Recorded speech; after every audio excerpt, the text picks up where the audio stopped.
Good evening সবাইকে। কালকে আমরা গিয়েছিলাম ফতেপুর আশ্রমে ঘুরতে।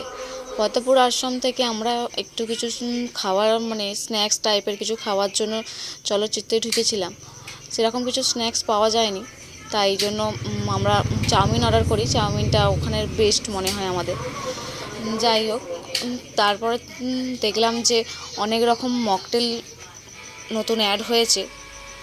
সব আমরা চারজন ছিলাম, তাই 4 রকমের মকটেল অর্ডার করেছিলাম। তার মধ্যে আমারটা মনে হয়েছে যে লেমন ফ্লেভারটা শুধুমাত্র ওই নিমকার মতন খেতে, বাকিগুলো যে পাইনঅ্যাপেল ম্যাঙ্গো ফ্লেভারগুলো ছিল ওগুলো সুন্দর করেছিল।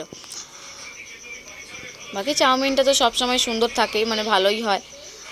বাকি আরও অনেক রকমের খাবার আছে, যেমন বিরিয়ানি ফিরিয়ানি দেখলাম, ওগুলো টেস্ট করা হয়নি, ওগুলো অন্য কোনো দিন হবে। রবিবার ছিল, প্রচণ্ড ভিড়ও ছিল, তাই জন্য এতটুকুই।